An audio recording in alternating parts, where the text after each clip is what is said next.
ಟೌನ್ನಲ್ಲಿ police ಅಧಿಕಾರಿಗಳು ಒಬ್ಬ ನಿರಪರಾಧಿ ಒಕ್ಕಲಿಗ ಮುಖಂಡನ ಟಾರ್ಗೆಟ್ ಮಾಡಿ ಏನು ಗಡೀಪಾರು ಅನ್ನುವಂಥ ಒಂದು ಆದೇಶವನ್ನು ಒತ್ತಡಕ್ಕೆ ಮಣಿದು ಆದೇಶವನ್ನು ಪಡೆದು ಇವತ್ತು ಮೈಸೂರು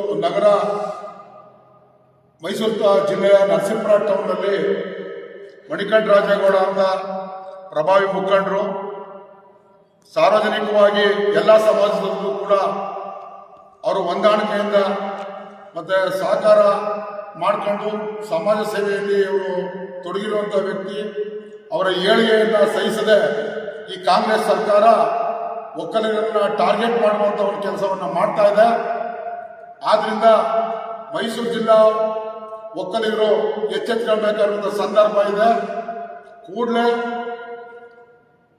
ಜಿಲ್ಲಾ ಉಸ್ತುವಾರಿ ಮಂತ್ರಿ ಇರ್ಬೋದು, ಮತ್ತು ಪೊಲೀಸ್ SP ಅವರು ಇರ್ಬೋದು, ಮತ್ತು ಮೈಸೂರು ಜಿಲ್ಲಾಧಿಕಾರಿಗಳಿರ್ಬೋದು, ಈ ವಿಚಾರದಲ್ಲಿ ಸೂಕ್ಷ್ಮವಾಗಿ ನರಸೀಪುರ ಟೌನ್ನ ಪೊಲೀಸ್ ಇಲಾಖೆಯ ಒಂದು ಕೆಲಸ ಕಾರ್ಯವೈಖರಿಯನ್ನು ಪರಿಶೀಲಿಸಿ ಏನು ಗಡೀಪಾರು ಮಾಡಿದರೆ ಅದನ್ನು ರದ್ದುಗೊಳಿಸಬೇಕು ಅಂತೇಳಿ ನಾವು ಮೈಸೂರು ಜಿಲ್ಲಾ ಒಕ್ಕಲಿಗರು ಹಾಗೂ ಸಮಾಜದ ಹಿತದೃಷ್ಟಿಯಿಂದ ಮತ್ತು ಮೈಸೂರಿನ ನರಸೀಪುರ ಟೌನು ಶಾಂತಿಯುತವಾಗಿ ಇರುವಂಥ ಸಂದರ್ಭದಲ್ಲಿ ಏಕಾಏಕಿ ಒಬ್ಬ ಒಕ್ಕಲಿಗ ಜನಾಂಗದ ಮಣಿಕಂಠ ರಾಜೇಗೌಡ ಅನ್ನೋರನ್ನ ಗಡೀಪಾರು ಮಾಡಿರುವಂಥದ್ದು ನಾವೆಲ್ಲರೂ ಕೂಡ ಖಂಡಿಸ್ತಾ ಇದ್ದೀವಿ.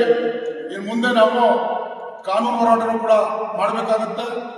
ಹಾಗೂ ಮೈಸೂರು ಜಿಲ್ಲೆಯ ಒಕ್ಕಲಿಗರ ಪ್ರತಿಯೊಬ್ಬರೂ ಕೂಡ ನಾವು ಈ ವಿಚಾರದಲ್ಲಿ ಎಚ್ಚೆತ್ತು ಮುಂದಿನ ಹೋರಾಟವನ್ನು ನಾವು ನಡೆಸಬೇಕಾಗಿರುತ್ತೆ. ಆದ್ದರಿಂದ ಮಾನ್ಯ ಜಿಲ್ಲಾಧಿಕಾರಿಗಳು ಪ್ರವೇಶ ಮಾಡಬೇಕು, ಮಾನ್ಯ SP ಅವರು ಕೂಡ ಮಧ್ಯ ಪ್ರವೇಶ ಮಾಡಬೇಕು. ನರಸೀಪುರ ಟೌನ್ ಇಲಾಖೆಯ ನರಸೀಪುರ ಟೌನ್ ಪೊಲೀಸ್ನ ಏನು ಅಧಿಕಾರಿಗಳಿದ್ದಾರೆ ಅವರ ಕೂಡಲೇ ವರ್ಗಾವಣೆ ಮಾಡಬೇಕು.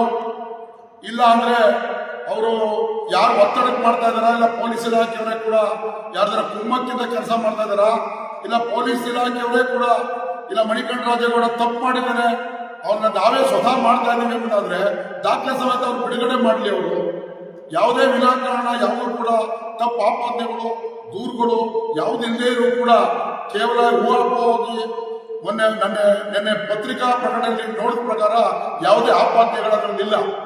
ಆದರೂ ಕೂಡ ಅವರು ಈ ಏನು ಬಯಸಿದೋ ಗಡೀಪಾರು ಆದೇಶವನ್ನು ಅವರು ಅಸಿಸ್ಟೆಂಟ್ ಕಮಿಷನರ್ ಮುಖೇನ ಮಾಡಿಸಿ ಪೊಲೀಸ್ ಇಲಾಖೆಯವರು ಮಾಡಿರುವಂಥದ್ದು ಅಕ್ಷಮ್ಯ ಅಪರಾಧ.